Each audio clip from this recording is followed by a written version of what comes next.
yeah, the more people are working right here, the more people, their activity there will be, and more traffic. Oh, that's great. So that's some of the stuff, a bunch of different stuff, trying to make it happen. Well, as usual, if I can help, you need to just ask. I call it point and kick. All right. Point to what needs to be done, then you kick me in the ass and say, get it done. Excellent. Point and kick. You like that? Yeah. So I'm all into it. So I'm willing to help in any way I can. So you just need to let me know. Awesome. Last night I was doing sound for this Beatles benefit for Lakewood Food Pantry and the Hunger Network, a couple of different food-based charities. That was fun. Was All that- Beatles cover songs. Was that Kara? Kara didn't play, Yeah. but her band, the George Martins, played. Yeah. Oh, is that her band? Yeah, well, she's keyboards. I didn't know that. Yeah. All right.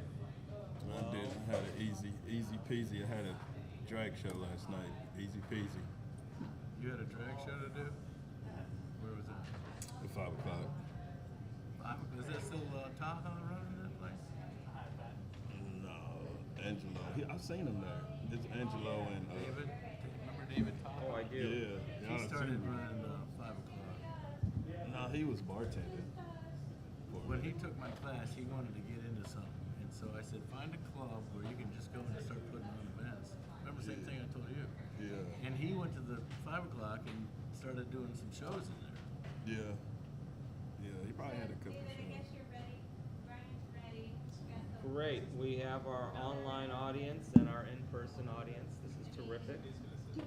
Thank you guys for all coming. I guess it's just gonna be us because of the weather. Yeah. We had a lot more responses, but there may be some people walking. But we'll record you for posterity. Uh-oh. Yeah. Got everybody.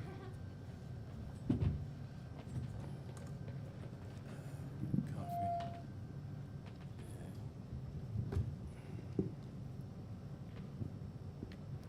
Welcome to Performing Rights Organizations, this year's third professional development event presented by Cleveland Rock's Past, Present, and Future, and supported by the Ohio Arts Council and Cuyahoga Arts and Culture.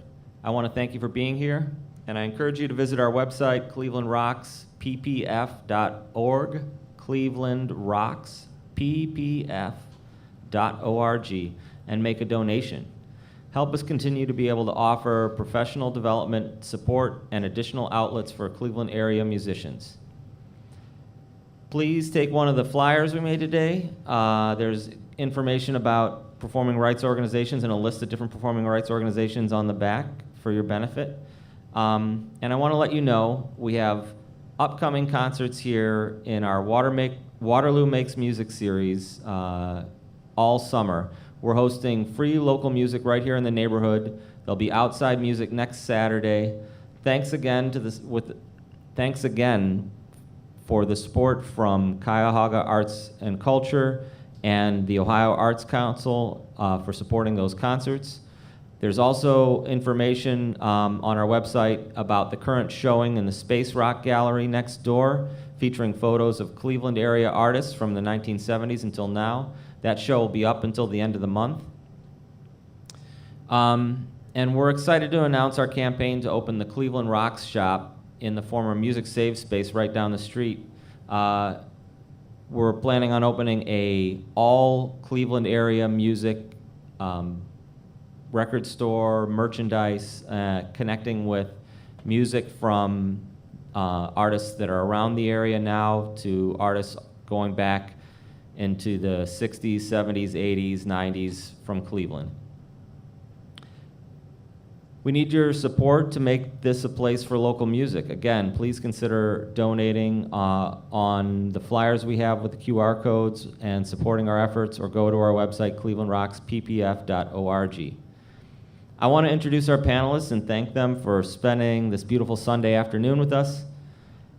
John Latimer of Undercurrents and Latimer Publishing, Russell Carter of Unknown Sound Recording Company, and Andrea Legore of the Law Offices of Andrea Legore. Thank you all for coming here.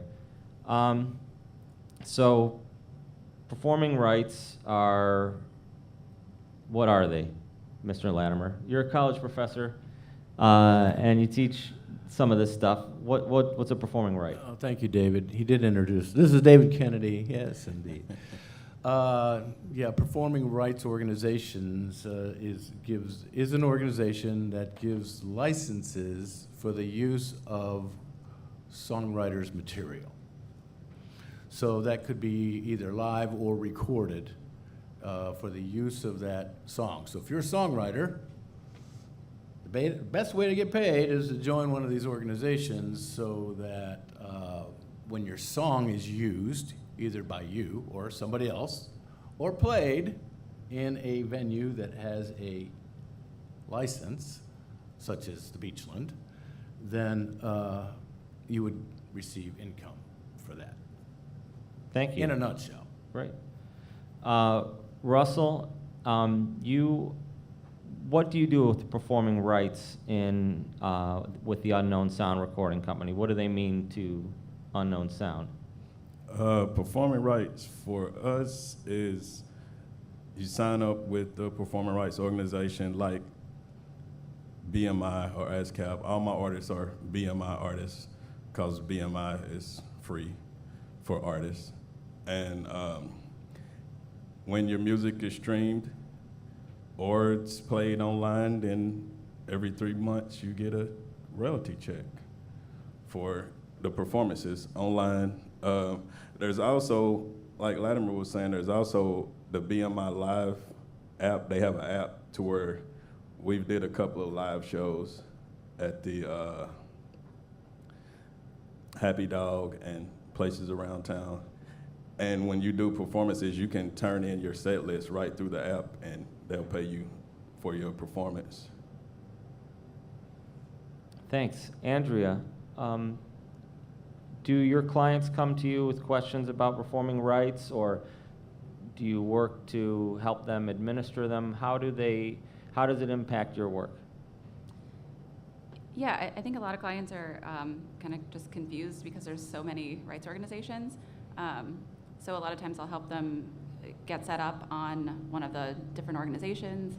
And if they're working as an individual versus working in a band, that kind of affects how we register too. So like BMI, if you're a self-administered songwriter, you can just sign up for a songwriter and you'll get your publishing account attached if you let them know that.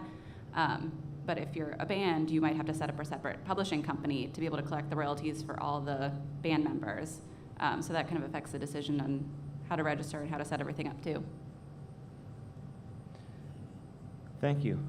So you are all in kind of different roles in and around performing rights, but it seems like there's some crossover in different areas. John Latimer, I see that you have a publishing company, so songwriting, royalties. I've seen that you're also a songwriter. What are some of the other things you do in and around music? Publishing, songwriting? Anything that makes 50 cents, I'll give it a try. Pretty much. Yes, I've been involved my whole life in the music industry. So I've owned 2 record labels, a publishing company, a booking agency, a management company, a tour company, event company, lots of different things. I had a TV show. I mean, I've done lots of things in the industry, and I kind of like merged them all together at some points. And I've done other things as far as a festival buyer, talent buyer, club talent buyer. I've done agent work for others, you know, working for an agency.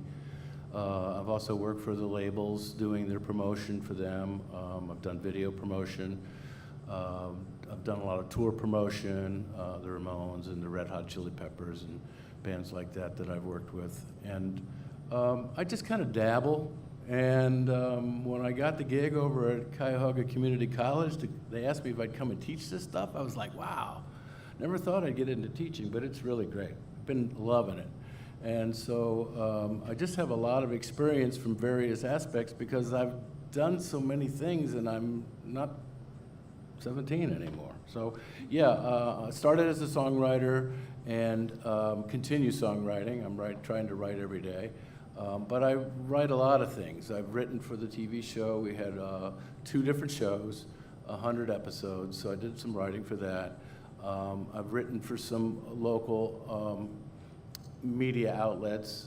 Did some record reviews back in the day for like Scene Magazine and things like that. I've also written 5 books. I'm in the middle of writing a screenplay right now for the 2024 Olympics. And so, yeah, I've pretty much dabbled here and there and everywhere in this industry. Thanks. Yeah. Andrea, can you tell us a little bit about your law firm and how you got into entertainment law, or what do you do in and around the music and entertainment world? Sure. So I decided to focus my practice on music, entertainment, and small business. There's a lot of intersection between business law and musicians, especially for indie artists. So I work with a lot of different types of creatives, songwriters, bands, some visual artists, screenwriters, creative businesses, and then a couple other businesses that are just unrelated to creative field, but mostly entrepreneurs. Decided to stay in Cleveland because there weren't too many entertainment lawyers here, but there was a need for helping the artists here. There's a lot of great talent in Cleveland, and I wanted to be able to use my knowledge to help artists. I always get the question if I'm a musician, and I'm not. I'm not that creative, but I know the business side of things, so I can help on that end. But I really respect all of the artists around here and the scene that's growing, and helping any way I can. That's great. Thank you. Yeah. Russell Carter. Yeah. So you own a record label, Unknown Sound Recording Company. What kind of work goes into having a record label? What do you do in and around music, either within that or outside of that? What's it like? Owning a record label for me is like no sleep. It's like I'm always trying to, a lot of the stuff I took Latimer's class at Tri-C, and I learned a lot of the stuff from Latimer that I know, but a lot of the things so far as registering songs with different organizations, I went like, this is like Google search and YouTube and just piecing it together on my own. And also by owning a record label, I looked and registering some of these places, it always asked me for my publishing information. So I had to start a publishing company quite naturally. I started a publishing company, Hustle Carter Music, and it's just constantly trying to find different opportunities for my artists. Constantly, when they release music, I have to register the songs with BMI, Harry Fox, the MLC, music reports. It's like, I gotta do this, then I gotta get ready if they have videos or something ready, and gotta always try to keep them constantly making money. I wanna make money, they wanna make money, and that's what the PROs help us to do. So this sounds like all of you are working in a couple of different ways to either help your clients get royalties, your artists, your own songs, your publishing company. Public performance royalties, which performing rights organizations collect, and venues like the Beachland Tavern that we're hosting this talk in pay into. Where does that come together? Who gets the funds from public performance royalties? How do you get funds that are being paid by, well, maybe first, like, who pays public performance royalties? I know it's music venues, but there's a lot of other places that pay into public performance royalties. So where does the money come from? Well, I can address that. Anybody that uses music that's not theirs legally should be paying a license for the use of that music. That's that ownership. Somebody owns it. So by them not paying it, it's really theft from the songwriter. So the songwriter's getting robbed because their art and their creativity is not being paid for when it's being used. I'll offer a good story. So I have a favorite sushi bar, and the sushi chef has become a friend of mine because I go there so often. And he said, "Hey, Latimer, you're in the music business. I got this bill from ASCAP, and are you kidding me?" I'm like, "Well, that makes sense." He said, "Well, I don't want to pay the bill." I said, "Well, then stop using music." He said, "Well, I gotta have music. My clientele has to have music while they're eating and enjoying." He said, "But I don't want to do this." I said, "Well, then write your own music and put it on a loop." "Oh, I don't know how to do that." And I said, "Well, then don't have music or pay for someone's use of the music. And if you're going to do it, you can either contact every one of these musicians individually, or you can pay a license, or you can also buy a loop that you hear at the gas station. You hear songs. They're on a 70-song loop, so they're only paying for the use of those 70 songs." The same thing with radio. If you listen to some of the radio stations, they're on a loop also. Maybe they mix it up, but it's the same songs. If you listen to Magic 105, for example, it's the same set of songs. They're only paying for the use of those songs. That's Yeah. why you can't really do a request for a song, because it messes up their math. Okay, so we got restaurants and concert clubs that pay into performance royalties. Music on hold? Music on hold pays into it. I know that shopping malls, any stores that play music are paying into it, unless they go into some sort of other type subscription service like Muzak or Or they're something playing that the is radio. outside. But if they're playing, like, if an artist here has a song and they're registered for ASCAP and BMI, then they could be getting potentially royalties from their music being played in any one of these public performances. So it's like in a venue with people, right? Is this how it works? If in a place where people are listening and they play your music and you're registered with one of these organizations. So you said for people to access this, they have to register with one of the several performing rights organizations, and we listed them here. What do they do? So there's businesses paying money for the rights to play music. Music's getting paid, but what if I'm an artist? Would I come to you, Andrea, and say, I don't know how to do this? Is it something I can do myself? Are there different parts where I would need advice and parts that I can do myself? What kind of advice is, not asking you to give free legal advice, but what kind of, how does somebody get at this? So on the business side of things, they make it really easy on all the public performance sites to get a license, and they calculate the numbers differently depending what type of business you are. So if it's a museum that has visitors, they calculate the total number of visitors per year, and you kind of update the records every year. If it's someplace that has cover or entrance fee, they'll take that into consideration. So for businesses, it's just figuring out what type of business you are and getting the right license and paying every year. And if you're playing music from a certain group of performers, if they're all registered in ASCAP, then you just need the ASCAP license. But if you're playing music from across all different platforms, then you need a license from all these different organizations. But on the songwriter and artist side, unless you're uploading your own set list to the rights organization you're with, then you don't always see a direct payout. Like, I heard my song in this mall. Am I getting paid for that? They do kind of like a sampling of how they pay out. It's a little unclear in that sense, but at least you can upload your own set list, so you know if you're playing your songs in a venue that has a license, then you're getting paid for that performance. But other than that, it's hard to track, but you do get paid through the rights organizations when your music's played live. I think that point about the sampling of what is being played in terms of calculating who gets paid is a really important thing to think about, and to kind of look at that for a second.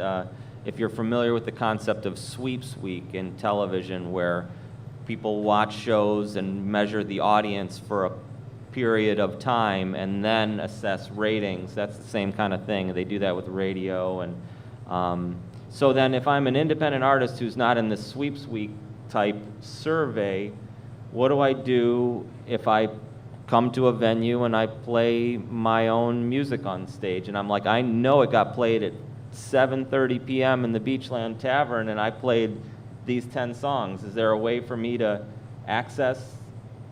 report that, something? Yeah, that app we were just talking about. So you go to the app, you write in what songs were used at what venue, on what date, under what license. And that way you'll make sure that you get paid for the use of that material. So the nice way to look at it, and this is what a lot of songwriters don't understand, when they go play a gig and they make their $100 or whatever it is that they do for that's active income. They get paid for doing the performance. However, the smart ones will do a couple things. One of them is they'll record it and then post it on the web so that they can get potential sound exchange and other types of income. In addition to that, they'll report it to their PRO saying that their song was used, even though they played their own song, but their song was used on that day at that venue under that license. So then they'll get a check later on. So passive income. So they got two types of income coming in by playing an original song on stage. They get their active income for performing it, and then they get their passive income for the use of their material. So this is only when I write my own songs. That's not for, like, I can't get passive income from somebody else's material. Right. Unless I do, but there's two, it looks like to me that I'm looking at a little chart here, that there's two people or two parties that get those public performance royalties, both songwriters and publishers. So Russell, you were saying that you were doing some publishing for people and yourself. Talk about what that does for you. What's the difference between getting a songwriter royalty and a publisher royalty, and then what are you doing to get each of them? Do you register them the same way? Tell me a little bit about that. Yeah, I registered, when I was looking at BMI, it shows too, like, a lot of the top artists is like they had their songwriting and then they had a publishing house. And like I said, when I started uploading music and I started going to these different websites, they were asking me like my publishing information. So it actually came about because I started releasing music in like 2018, and the stuff that I started learning, I didn't actually started registering songs until like 2020. So as I'm trying to figure this stuff out and I'm researching, so then I go to this place called Song Trust. They like emailed me, and I'm looking at like Song Trust, and it's like $100 per artist and all this stuff. And I was like, well, why can't I do this myself? And then I just started like set up a publishing company, and I just started like what made it real easy is like I had to make a spreadsheet because it's like, man, this is the same information. I'm typing the same information, entering into all these different sites. So I made a spreadsheet to make it easier. And then when the publishing comes about, I pretty much register the songs the same, but I just enter the publishing information. So when it's like, you can make it any amount of number, but I looked at like a basic setup where the money comes from and how it's set up. It's like 50 cents of a dollar comes from songwriting and other 50 cents comes from publishing. So I just do it like that. I just make it easy math, 50-50. And like I said, it was the difference for BMI because you have to pay. It's free for songwriters, but you have to pay for publishing $150. But the publishing, it comes in effect too because once I uploaded everything and I got everything registered, it's called black box royalties. They went back for like 2 or 3 years and collected all the royalties that I didn't know I had. And even now, like how it's getting collected, like, what is it? college radio. One of my artists got on college radio and got like 6,000 plays on college radio. And it's crazy because it's some of this stuff you can't keep track of, but some of it people do. They actually do report this stuff. So it's on the publishing side of things, I think it's good to like know and do your research. Because like I said, the song trust thing, I guess, there's probably people that use it, but it just wasn't for me. It's like if somebody else is doing it, to me, I think I can do it. If somebody else does it, I can do it. Thank you. Andrea, with talking about publishing and songwriters, do you have individual songwriters asking you about whether they should try and get into somebody else's publishing company, or you help people start their own publishing companies? Where do you see some of those things making sense for somebody to do what Russell did, go ahead and do it yourself, or go try and find somebody who's already doing it, and what does that mean? I think there's a lot of things to consider for songwriters and what to do about publishing. So the biggest thing is time. How much time do you have to spend on it? Because as Russell said, you have to put the spreadsheet together and find all these different organizations. It can be done yourself. A benefit to going with another publisher or with a company like Songtrust is they've already done all this work, so they can just enter your information and collect the royalties for you. But another benefit to going with a publisher rather than doing it yourself, especially if your music is going international, is that all these rights organizations that are on this handout are all just domestic, so it's just the U.S. So then you have to register for the performing rights organizations in all the different territories that your music is being played in. If you're collecting from online digital distribution, then in any country that it's played in, you have to register on their rights organizations to collect. So it can be really time-consuming if you're trying to do it just for yourself. So I think that's a benefit of going with a publishing company, even though you're probably giving up a percentage of your income for it, but it's a lot less time that you have to do it yourself. But I think another trap that art songwriters will fall in is, and I've noticed this a little with Songtrust, is they market that they're going to collect these royalties for you, but you really can only have one publishing administrator. So if you're trying to do it yourself and also you have another publishing company doing it, you can't both collect for those royalties. So you have to figure out what direction you want to go and then fully go in that direction. So you're doing it all yourself, you're going with a local publishing company or a digital publishing company. But I think that can be a little confusing too, because then you don't want to be double signing up for things or missing something. So it's a long way of saying there's a lot to think about when deciding what route you want to go with publishing. Well, it's really important to think about because I see the amount of work that goes into it either way. I could see some advantages. I'm a very do-it-yourself kind of person, and I would want to do that myself. I could also see like that idea of, you might have a lower percentage of what you get in the publishing deal, but having somebody else administrate it.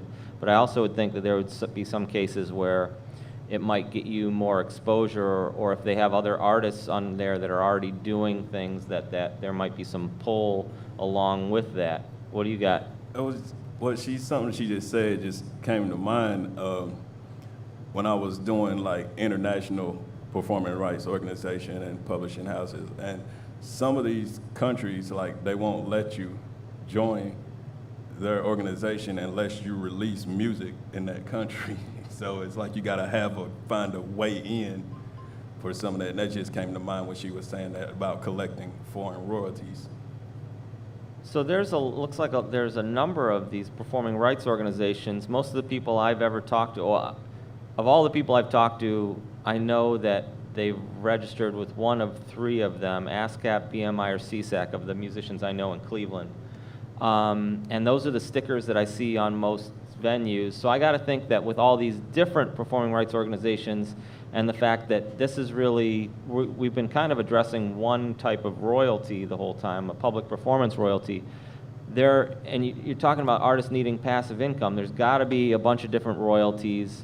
I was just looking at this crazy article that's telling me that there might be over or up to 900,000 different royalty sources in the world, and then there's like these 8 different main kinds that different people get: mechanical royalties, streaming royalties, public performance royalties, which we've been talking a lot about, neighboring rights royalties, digital performance royalties, sync rights royalties.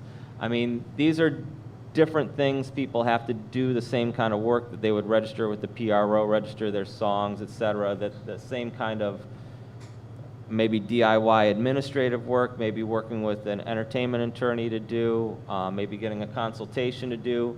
I mean, I guess, Russell, you've been chasing down a bunch of different royalties lately. Tell us a little bit about what the different places you've been going to find and which rights maybe you've been registering with each one. How do I track down multiple revenue streams with a modern digital release?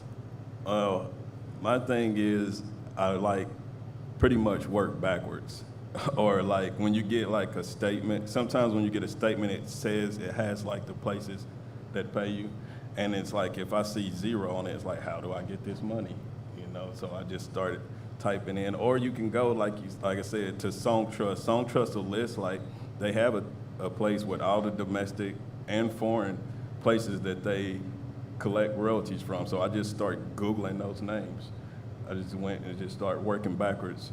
But now, like they said, it's the digital era is like changing a lot of stuff, because Facebook,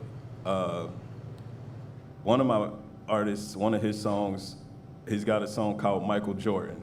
And it's like every day now, and I didn't think anything about it. I guess, I don't know if he thought about this or not, but he's got a song called Michael Jordan. And now it's like when people get there, and they drop new pair of Air Jordans like probably twice a week now, I don't know. But when people get their Air Jordans, they take a TikTok of this video and play his song in behind it. And he generates a lot of money with that song right there. But TikTok, definitely got to know how to get direct licenses. Music reports, that's one place they do direct license with TikTok. So TikTok counts your streams at the end of 3 months every quarter, and then they send you a check for that. But you have to know, like, either work backwards or Google. Like I said, Google is such a useful tool now. Google and YouTube, and that's how I figure my stuff out. Like I say, I'm up all day just trying to like figure out where is this money coming from, and I either start backwards and go to like music reports, or it'll say, like, usually places will say that music reports, you'll see like iHeartRadio and Amazon. Like, why am I not generating any income here? And you just got to figure it out. That's how I do it. John, with being a songwriter, a publisher, and then a public presenter and music business educator, what are some of these other royalties that you've, I guess particularly in your publishing and songwriting areas, what are some of these other revenue streams or royalty streams have you been able to find? Well, the main ones that I can think of with that would be things like sync royalties. So that would be synchronization royalties, which means you're synchronizing your music with some sort of visual. So that would be TV or film or anything like that. That would be a synchronization license. So that would be a royalty, and those aren't done through the PROs. Those are negotiated individually with music supervisor that's hired by the music director, or I mean the director of the movie or TV show or whatever. So those are individual, and there's no set formula on how much you're going to make from a synchronization. But then there's things like grand rights royalties. So if the song is used on Broadway, for example, and used with a theater presentation, and the song is in that would be more of a grand rights royalty. Mechanical royalties, obviously, that's a very big one, and that's also not done through the PROs. But a mechanical royalty is anytime this recording of the song is replicated. So that would be, if you're going to press up 1,000 copies of a CD. People still do that. And then 1,000 copies would pay a royalty to the publisher, songwriter, for the use of that. That'd be mechanical royalties. So there's a couple main ones out there. Digital royalties as well for streaming. We talked about this earlier today before the meeting. Streaming and interactive and non-interactive streaming audio online. So Sound Exchange would be for non-interactive streaming, and MLC would be for interactive streaming. So different types of royalties depending on the use of it, how the song is going to be used. I mean, gaming is, a big thing. A lot of people want to put music into games, for example. So different type of royalty. Andrea, are you seeing any other revenue streams that we're missing here? Royalty streams? Anybody you're talking to pursuing things based on writing for others, or looking at what are some of the other things you're seeing, or what did we miss? So it's mostly artists writing for themselves. I had some interested in writing for others, which you would follow the same process. That if you're writing the work as a songwriter, you're still collecting your songwriting royalties. Those from ASCAP, BMI, CSAC, those all get paid directly to the songwriter, regardless of who the publisher is and who the performer is. Different organizations will pay different royalties based on who has the rights. So like Sound Exchange is only paying the copyright owner and performing artist, and then there's the fund for non-featured performers and session musicians. But that's not going to go to any of the songwriters if the songwriter's not also the performer. And with the MLC, they're going to pay the digital mechanicals, so they're paying the songwriter and publisher, not the performer on the track. So if you're the artist who wrote and performed your own work, then a lot of these are going to overlap, and you're going to see revenue from all these different organizations. But if you're only writing and not performing, then some of these revenue streams you won't be seeing. But I think a lot of aside from these organizations that you have to sign up with separately, if you're with a digital distribution company like CD Baby or DistroKid, they'll collect a lot of the royalties for you as well, aside from the ones that are collected from these organizations. So that can help with not missing some of these revenue streams. And I think some of them have options to join with their publishing administrator too. So yeah, there are a lot. Yeah, so it looks like there's a couple sides to the an individual song recording where different people could be getting different revenue streams, or different businesses could be getting different revenue streams from the same recording, whether it's played in public, which it seems songwriters and publishers are getting that. And streaming, you said the artists, the performing artists, and the copyright holder, the people on the record who are getting royalties from that, and the labels. So somebody who's doing all these things together has to go through these details and register with multiple organizations to claim royalties from all these different sources to get some form of passive income. Like Russell doing his due diligence. I mean, that just makes sense to follow the money, right, in the industry. So one of my clients, really good songwriter, one of the best songwriters I've ever met, actually. And he maintains that he's never going to give up his publishing. And, in other words, sign with a third-party music publisher. I said, oh, okay, so you're going to do your own publishing. So now that you're going to own your own company, how many hours a week are you going to put into your new job? He said, what are you talking about? I said, well, if you're going to be publishing, either you're going to be collecting the fees because it was an easy passive income, or you're going to actually be out there like a publisher's supposed to do and trying to find uses for the song. Another recording artist, or put it in a movie, or look for a way to have a use for that song. If you're not doing that, you're not really doing publishing. Collecting the money is an administrative act. But anyway, He said, well, what do you mean? I said, so if you're going to be starting a publishing for your own stuff, how many hours a week are you going to put into your new company? Well, I'm busy. I was like, okay, well, part-time job. You're going to put in 20 hours a week? 20 hours a week? What are you talking about? Like 10? 5? He says, I don't really have time for this. I'm busy. I'm writing songs and I'm performing and I'm doing other things. I'm like, well, wouldn't it make sense then to maybe team up with someone who does that and give them half of the money that they would get for you?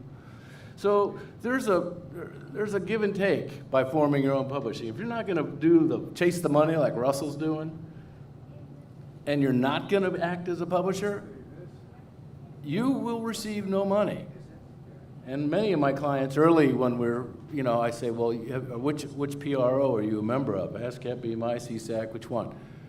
Oh, well, yeah, I'm a member of so-and-so, but, I never see any money. It's a waste of time. I'm like, well, what do you mean? Well, I've never gotten a check.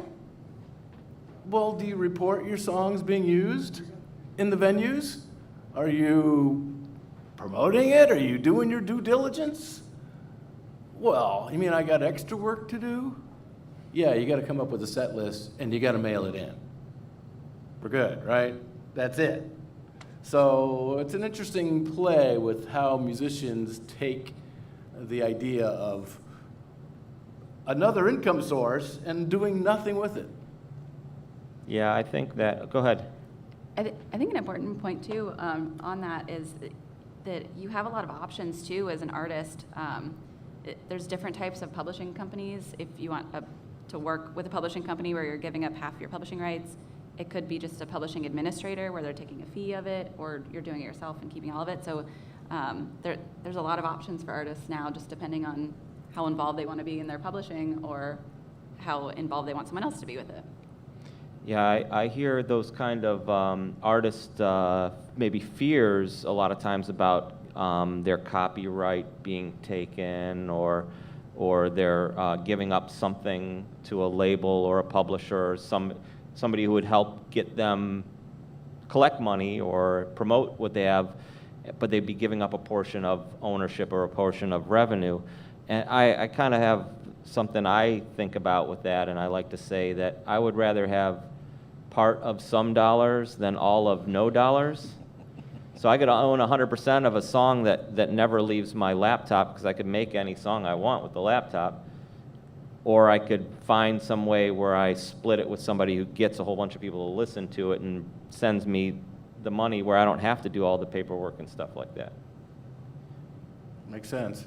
That's makes a lot of sense to me.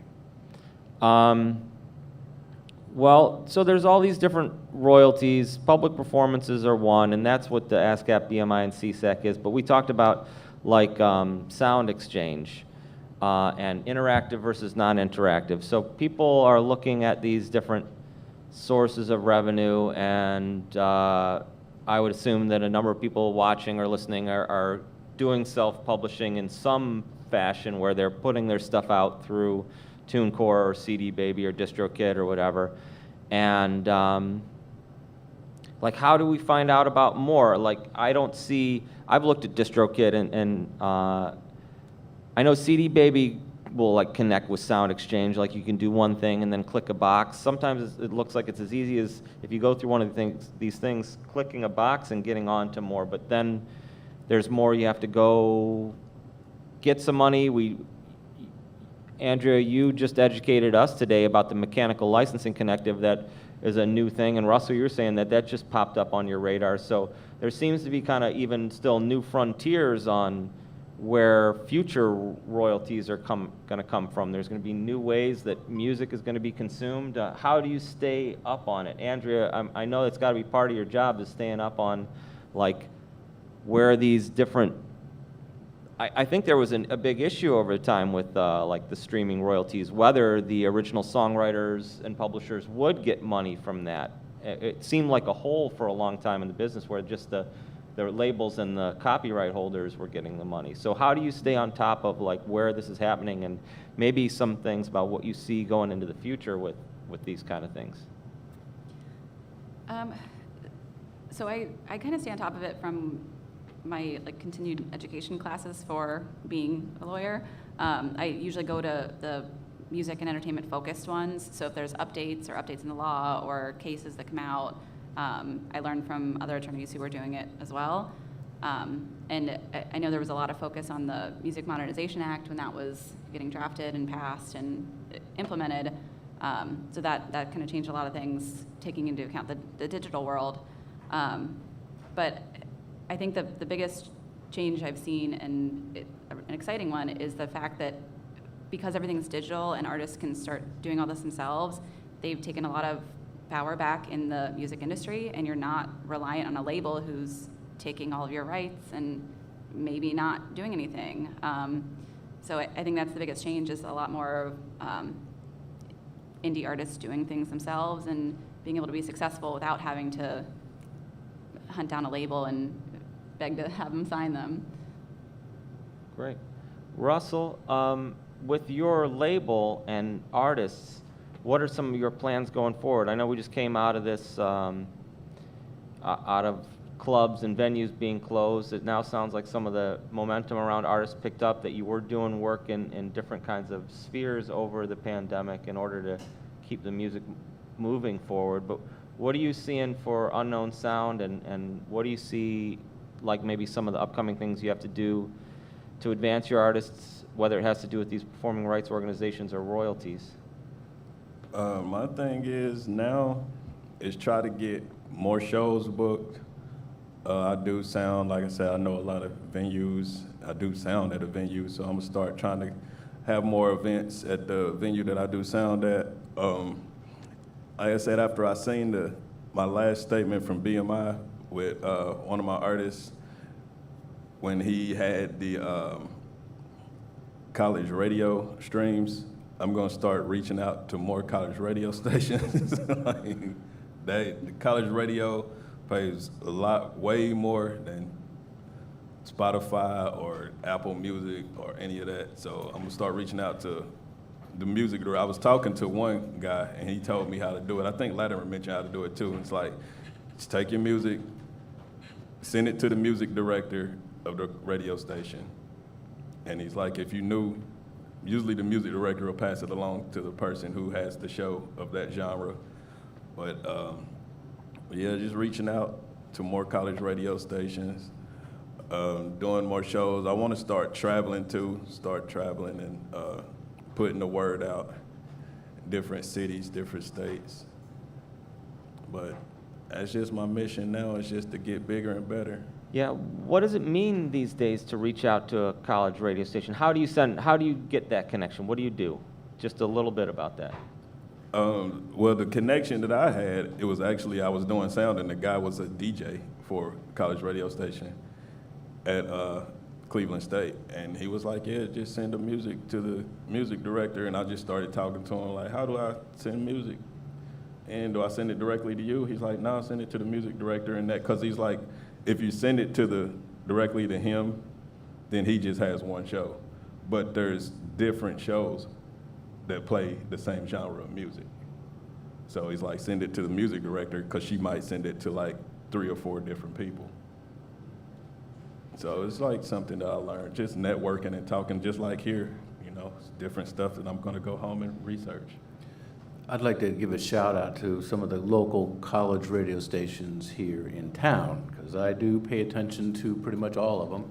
But we have 5 really good college radio stations, and since we're talking about Cleveland Rocks, past, present, future, and it's about pretty much our local scene here, if we think about some of the 5 stations, WBWC, which is Baldwin Wallace College, WJCU is John Carroll, WRUW, which is Case Western Reserve, WOBC, which is Oberlin College, and WCSB, which is Cleveland State.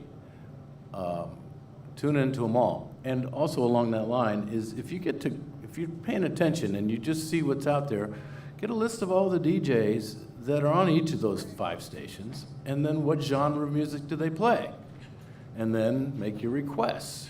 I mean, there's due diligence everywhere in this industry. And then in some point in the middle there, register your works so you can collect the royalties when your music is actually played on that Yes, station. Register the work. I want to give another college radio station because WZIP in Akron regularly beats out commercial stations in their ratings. They're definitely a really great college radio station And as well. APS in Akron also, WAPS. Yeah, and then if you want to get into more local stations, it'll play your stuff. The Summit in Akron always plays local music in their rotations. And then if you look at any of these stations here in town, if you're looking for a way to get in, WRAW has the Live from Cleveland where they put 52 bands from our area on air each year, once a week. Oberlin has a video like performance series, kind of like a live from on their station video on their website, so check that out. There's a lot of local bands there. There's a great show on John Carroll called NEO Rocks that takes submissions of local music. So these are all just some ideas of where you could send your stuff so you too could access some radio royalty revenue. Performance royalty. Performance royalties. Okay, I was going to ask another question around that. So Russell was talking about some of those ideas moving forward and getting music out there to access those. What are you seeing in some of the, we've seen a lot of changes here with kind of the map with the expanding amount of different royalties and different ways to access them. How are you educating people to take advantage of this? I see Russell mentioned that he learned a lot of this stuff from you. So what are some of the approaches you're using to explain this all? Okay, well, thank you. Yes, so I have clients all over the world, and they consult with me about the industry. And I tell them that my main focus is to help them open the channels to all of their income sources. That's the main thing. So I look at all their income sources, and then if they're getting a little trickle from one, let's see if we can make it, a little bit bigger, and then try and take all of the different sources. So as far as the songs go, which is one thing, and then we got the recordings of the songs, right? 2 different copyrights. Got the C-Circle copyright for the song itself, and usually that means music and lyrics. But it also can mean beats, and it also can mean arrangements and some other things, but typically it's music and lyrics. And then you have the recording of the song, which is the P-Circle copyright. So when we talk about the 2 different copyrights, it's like, how can we maximize the income? And Andrea had kind of mentioned a little bit about, how Sound Exchange is, you can get paid for your recording, and being the songwriter on there, you can get paid for that. But if you're not the performer, it's a different income situation. So you do have to look at which ones you can maximize. So if you want to try and get more radio money coming in, which we're starting to realize there's some money with college radio, attack it. There are lists of college radio stations that can go over.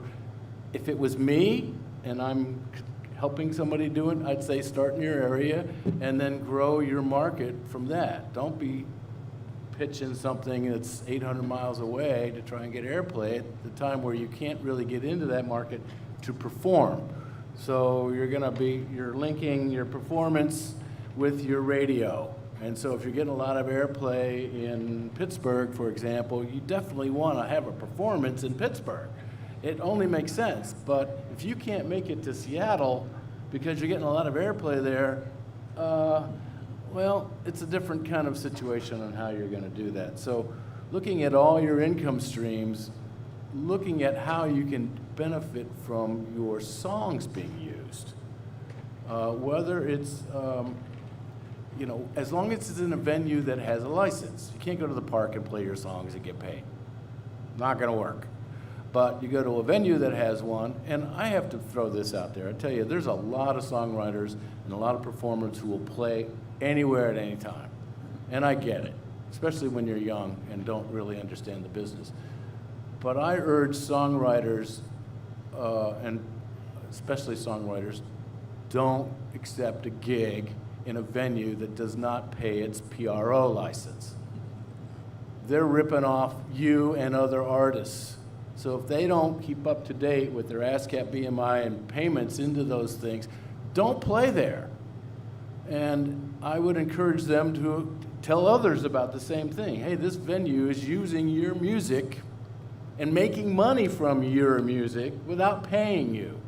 So we need to stand together as songwriters, and if you're a songwriter musician, and don't play those venues. You're letting them rip us off. So it's just not right. Andrea, what kind of advice do you are you giving around this? Are you educating your clients more? Are you performing services for them more, or referring them to people who are going to do these different things? What do you talk about with this? So I definitely do a little bit of educating clients too when they're coming in to start, like if they have an album they're getting ready to release, we talk through everything that needs to be done. And if it's a first-time client and they already have an album out and they're just getting their stuff together, then it can sometimes be an overwhelming conversation because there's so much you have to do. So I usually make a list of like, these are the organizations you need to join, these are all the agreements you need, this is the order you need to get things done to kind of make it a little bit easier for step by step. But that's one thing that we didn't touch on that I should have brought up earlier too, is if you're in a band and it's not just you as a solo singer-songwriter, you need to get your agreements in place, and especially your split sheets. If you don't have split sheets in place describing how you want to split up the ownership rights, it's just automatically presumed to be equal, and everyone has equal rights. Everyone has equal rights to license the entire work. If that's not what you intend as a group, then you need to get that in writing, and everyone needs to sign that and make sure that you keep record of that split sheet somewhere. If you're entering into the rights organizations, they want to know those splits anyway, so you have to have those predetermined before you can register. But definitely getting agreements in place first before we start talking about registering with these organizations when there's more than one person involved, because you don't want things to get really confusing once they're already entered in. It's pretty difficult to change how you report your works in ASCAP and BMI, at least, once you've already entered it. You have to send a letter, you have to wait for them to update it, and it can be a pain. So getting all that together first before entering your information in there can be really helpful, because then you know exactly what you're putting in, every writer is doing it exactly the same, and it's going to work out. Because if two writers are entering things incorrectly on ASCAP or BMI, they don't want to deal with it. They're a nonprofit. They'll just pull the work until you guys can figure it out, and that can take even longer. So it's important to get all that stuff done up front. Great, yeah, touching on songwriting agreements and the need to fill out those beforehand, and then understanding about registering. One thing that's really nice about ASCAP, BMI, and CSAC as a group is on their websites they have a lot of tools in and around these things. They have a lot of advice and educational resources, and even sample songwriting agreements on their pages for their members to use. They all do it seems to me they all do kind of the same thing, but slightly different of those three for the public performances. And then people kind of find which one they like the best. And then, that point about making records and group ownership of the creation, or writing songs and group ownership of that intellectual property, of that copyright, is something I think a lot of people in our scene don't take into consideration. We're making music together and we write something together. We're making a record and nobody decided that this person was either working for hire on this and we're getting paid for that session, or they just paid in cash and didn't get any paperwork, and now, maybe that's a problem they come to you about, but a lot of these resources and more education resources exist on the PRO's websites and can help people out as they're going through that process. I was talking about a lot of this stuff earlier in the week and talking to students about royalties, and I kind of wanted to bring up the importance of doing these multiple royalties we're talking about from different streams, from different services, from different types of performances or replication. but the idea of how many, I'm looking at an infographic of how many streams are needed to make minimum wage, about $1,256 a month, and the reality is staring me in the face of needing 287,000 streams on Spotify in order to make below the bare minimum. It's really impressing upon me that I need to take advantage of as many of these different things as possible in order to earn, to be able to pay bills and stuff. 287,000 streams in order to make minimum wage? For a month, yes. For a month. So it's at 0.4 of a cent per stream on Spotify. That's around the same as Apple Music's revenue. Amazon Music. Apple Music pays a little bit more. Tidal pays the best, so if I got 100,000 streams on Spotify or on Tidal, I would be able to make minimum wage. And YouTube is the worst in terms of their royalty rates, it seems, and they don't even pay 0.1 of a cent per stream. So you'd have to stream almost 2 million plays on YouTube and get in order to get that minimum wage. But that's just one royalty, right? All those are dealing with like this one kind of, what did we call it? Streaming royalties, right? Yep. And so, but if I wrote a song, I have access to 2 different kinds of streaming royalties then. So if I'm getting, something from the streaming royalty side as an artist now through, like I registered on DistroKid and I'm getting that there, now I can go register on MLC and get the royalties from my songwriting on that same thing, and I'd probably get about an equivalent amount in addition to, like, double my money if I registered for both of those, right? If I recorded it and I put it out myself and I registered with both, I'd probably get You think? Yeah. maybe 2 times minimum wage now for 100,000 streams on Tidal. So all these things start to add up, I think, is what I'm getting at. And I'm hearing through our conversation that there are a number of details and points people need to pay attention to, and most people are leaving money on the table ultimately. And it seemed like there was some bare minimum stuff we could do here, like if I play on this stage and play 5 of my own songs, I could just report that I played them and I would get money in the mail or in my digital account. So there's some like step 1, step 2, step 3, or you could go to somebody who does this kind of work and we're going to do all of it, right? Russell, you did step 1, step 2, step 3, and you are helping people go through all of these things.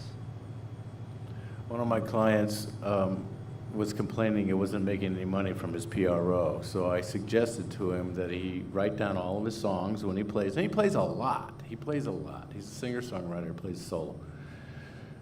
And he didn't want to do the work. I said, just do the work. Write it down, all the dates, and submit it. And then he started doing this, and I said, is there any place that you go during the day on a regular basis that might have a PRO license? He says, well, I drop off my daughter at daycare in the morning, and they have a PRO license, and I go visit my mother in a nursing home in the evening, and they have a PRO license. I said, well, if it was me, I'd take my guitar in, and I'd play 10 songs for my daughter's class every day. And then I'd go into the nursing home and I'd play 10 songs in the lobby every day and, report that my songs are being used under these licenses. And he's like, well, can I do that? I said, you can play the same 10 songs in the morning and the same 10 songs in the afternoon and still get paid. His first check was $5,000. He called me to thank me because he just paid off his Jeep, And he's like, I'm going to start keeping track of every song, my song. There. So that should kind of give you an idea of how your songs can be used without getting paid to do the performance. There should be no such thing as a starving musician. Right? You gotta write, right? The real money's in content, not in the other stuff. Content is king. That's where the money is. Andrea, do you have any advice along those lines, or anything you want to share? I mean, that's a really good one. Thanks. I like that. I would just say, put your music out wherever you can, that you know you're tracking the royalty streams. If you're doing those digital distribution companies, you can check all the boxes of places you want your music released to. You can still sell physical copies if you're going to play somewhere. It seems like not a lot of artists are doing that now. It's just digital, but you still make decent money from pressing. If you're pressing vinyl, you can make good money. CDs, I've seen cassettes making a comeback too. So aside from just relying on digital, you can still do physical sales and put them in stores, like the one that's going to be down the street. Yeah. Russ, do you have any advice to share before we open it up to questions? Oh yeah, you can even the app that BMI has, it allows you to put different set lists in there with different song orders, and you can go and put whatever location you was at, wherever you did your show at, and you can even do open mics on there. Like you can do open mics on there, so it's like you can have As all long of as the them. venue has a license. As long as they have a license. Oh, and speaking on that too, about people performing where they don't have licenses. Most of the people that I've seen perform at those places are people that don't have their songs registered. It's like, register your So it songs. doesn't matter. Yeah, I've even checked people's names, like just to see their artist name or their real name, and they won't have any songs ready. They'll be like registered for like BMI or ASCAP, but they won't have any songs registered. And then I'll go to like Spotify, and it's like they have a whole album. It's like, you got to register your songs. You have to. In those places that don't have a license, that won't last very long. These rights organizations are very good about finding businesses that use live music and finding them if they don't have a license, and then they have to get the license. So in addition, if it's not possible to say we're not playing there collectively, just report them. And someone from ASCAP or BMI will come out and see how they're using music if they don't have a license and help them get the license. So then both sides still benefit. But yeah, that won't last long. There's very few venues, especially if you're operating as a music venue, there's very few that can get away with it or fly under the radar long enough to not get these licenses, but they'll find them and they'll be paying a license soon. Yeah, schools pay it, churches pay it. I mean, community college pays it. Everybody pays for the rights to have public music. And then if you report your music being played there, or if you just go to you could get a show, you could play in the middle of campus. Yep. Report that you played your songs. That's great. That's a good trick. So I have a question for Cindy. Do the major PROs still have representatives that go and check into all the venues? Because when I was talent buying, years ago, they had local people that worked for BMI and ASCAP that would come in just to kind of say hi or whatever. Do they still have those, or it's just?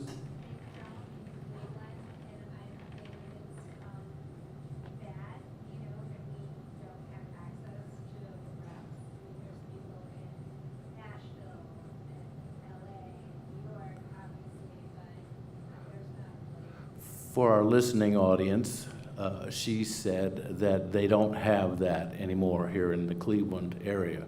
So what I'm hearing is what's happening is that the PROs are hiring private investigators now to look at like the magazines to find out who's doing live music, and then they go down their list, and then they get a fee if they bust them for not having a license. Well, that doesn't sound like fun to me, but I am looking at that not having the offices here. From people I've talked to who have written songs that have done well, particularly ones that have written songs that have gotten into other artists' hands and had those artists do well with the songs, a lot of those relationships have come from connecting through the performing rights Yes. office, to Yes. actually going in there and talking to somebody and showing them that you have music, and if you get an opportunity to have somebody from the performing rights organization listen to some of your music,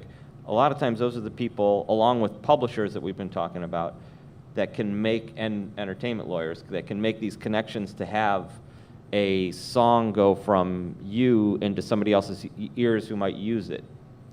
That's a great point. I remember years ago, I visited, first time I visited my PRO, which also I'm a BMI writer, in Nashville. And so he wanted to hear the music that I had written. So I put in some music for him, and then you gotta ask some really interesting questions in order to get the right thing that David was just talking about, is that I said, so what publishers in town would this most appeal to? As opposed to, hey, can you hook me up with some publishers? No, where would it fit the best? And then next question, can you open the door? Can I just call them, or can you call someone, send me by and see what I can do about trying to score a publishing deal, single song publishing deal? So tying into what you were just talking about, that's something to consider. Getting to know those reps could be very helpful for songwriters. It can open doors for them. And since there's not a rep here in Cleveland, I recommend, there's lots of cities that have the PROs, New York and LA and Chicago. Nashville's and the Glasgow. closest. Nashville's the closest and the cheapest. And it seems like you can get indoors there, where you couldn't get in the same doors in New York. And CSAC, that's where their headquarters is. Yeah. So, it just makes sense. Do any of you have anything else you want to add before I open it up to questions? No? Does anybody from the audience have any questions? Please step up to the microphone. Thank you. Hi, I have 2 questions. You tilt it down toward you a little Move bit. the mic. Oh, yeah, sorry. I'm short. Okay, so how do you know if a place has a PRO license? A lot of times they'll have a sticker on the door, Okay, like a place, like even coffee shops and here and other, usually there. Yeah, as a matter of fact, I've helped them out by putting stickers or taking them to the venues in past lives in order to do that. You probably have stickers around someplace, no? Oh, in their folder, okay. Ask the venue if they have a license.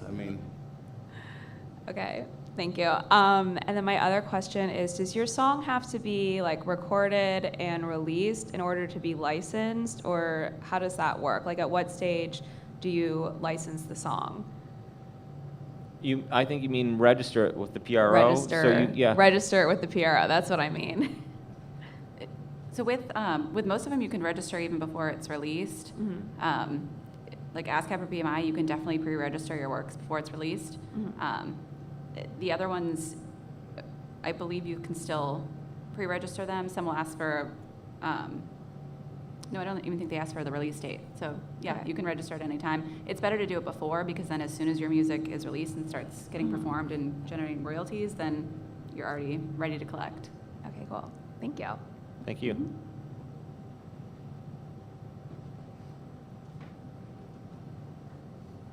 One more.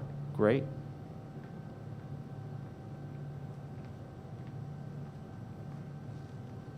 Hello, panel. Thanks for putting this on. We appreciate you sharing your expertise with us this afternoon. Just a quick question. This is, maybe it came out, but what stage do you recommend artists, if they're developing, do they then go register? I'm a new artist. I think a lot of this is focused towards a brand new artist. Why should I register? Given the revenues things, but when is the time to really register your songs and go after this?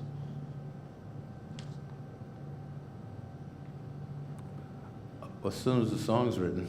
Yeah, I think right before you step into the venue. Yeah, right. And play it. Yeah, before the venue is hired you, even, or releasing a product. I've heard arguments though that you don't really see any income for a while if you get one song that got played one time and so forth.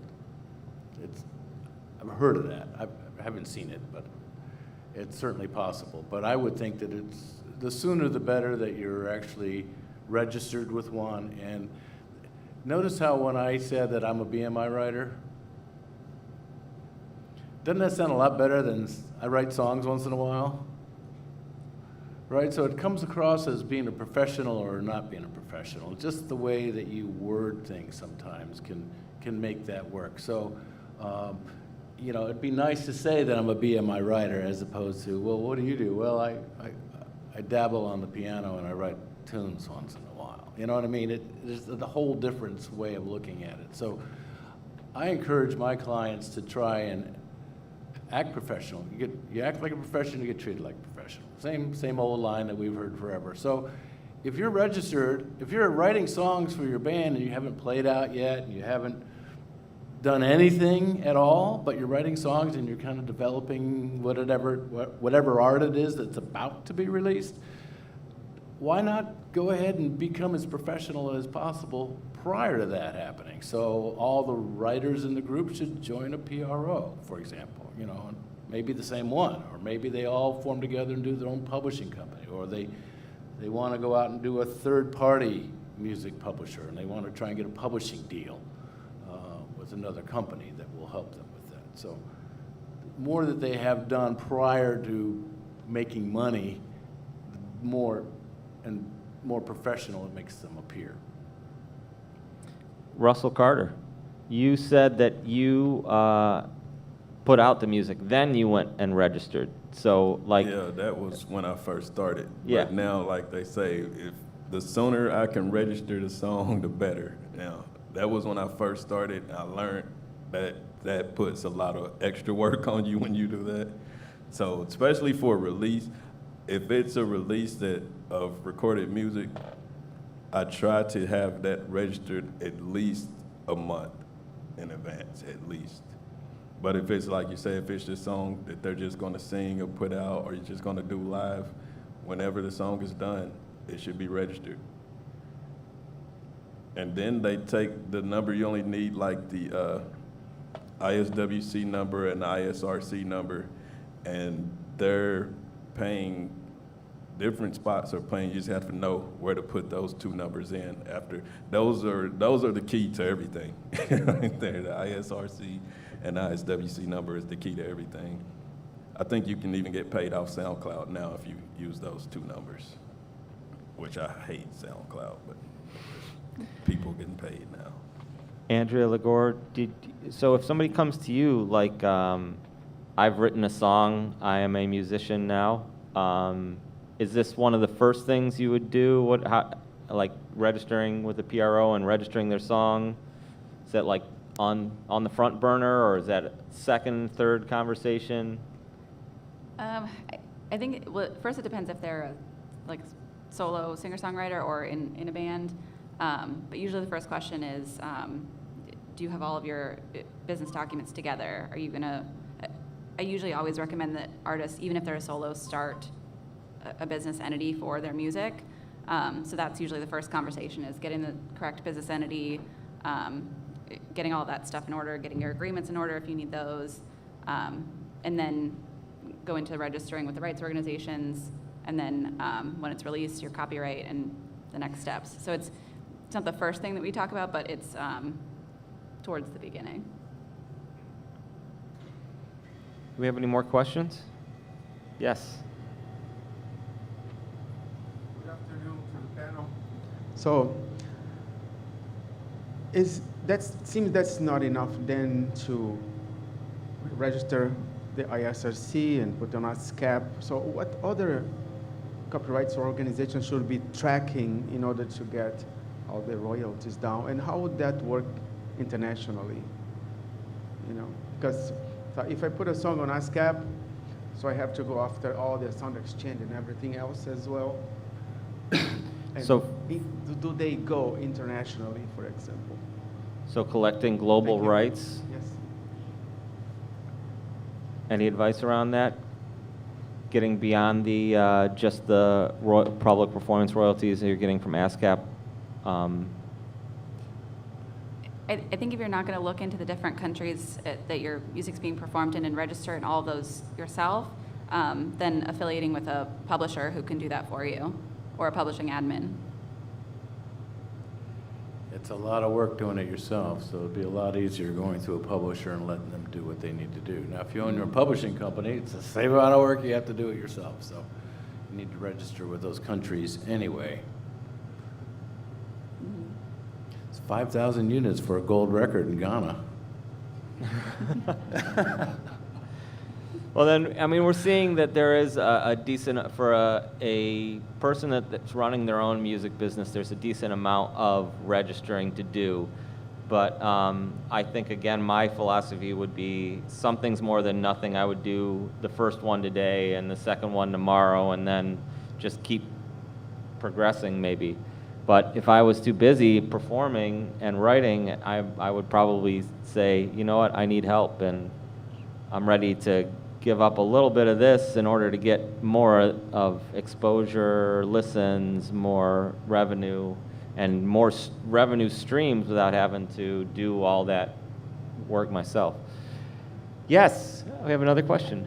Well, it's more of a trigger point that made me think that we should talk about Listen CLE, that there's a couple of people. Michael McFarland has started to collect lists of songs, and they're aggressively trying to get an exclusive local, kind of like a, an old Muzak type of performance, understanding that you could go to hair salons or coffee shops and get them to play exclusively Cleveland material, so that those PROs were coming back to Cleveland. I just wanted to say that. So Listen CLE, they have a website that is full of music playlists that are organized by vibe and mood, and they're promoting these. Now these are all local artist playlists. All if you're artists and you haven't submitted music to Listen CLE, I would encourage you to check out Listen CLE.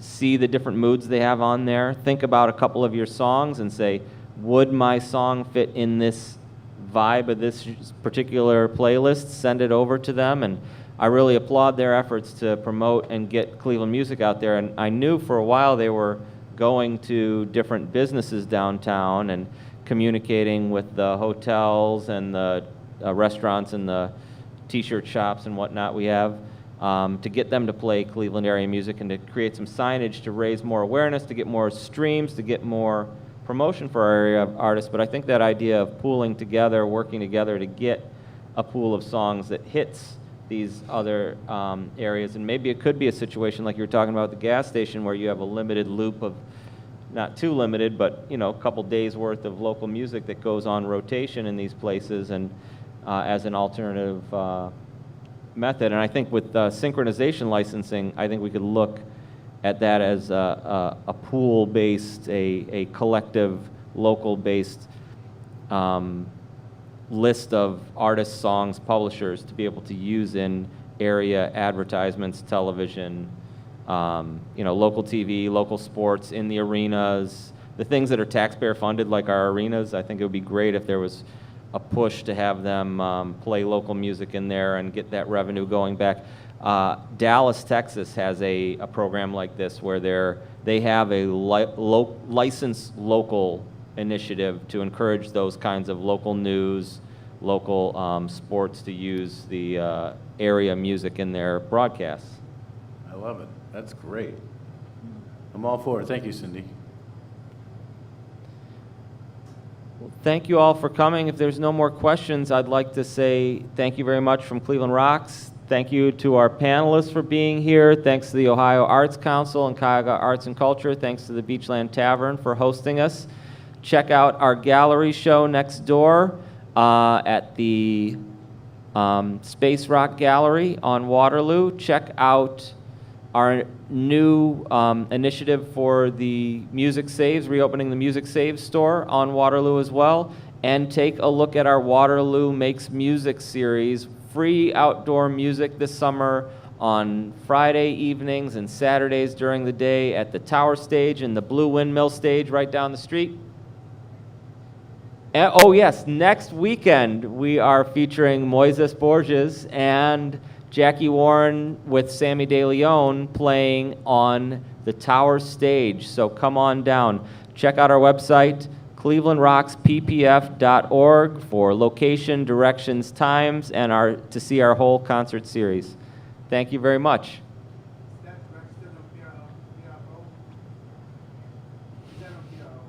The outside stage, we better be. You can get a special event license. Special event license. Thank you very much.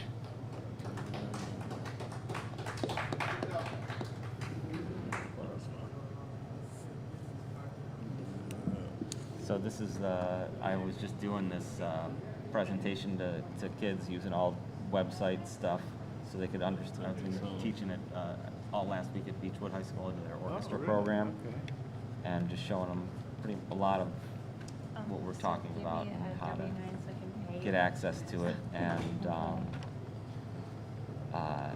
then showing them the fake it till you make it. I gave him an example of an artist who made a bunch of fake jingles on spec, and then he got one of them licensed, and he reworked it for RVs and got the check. Really? So I'm just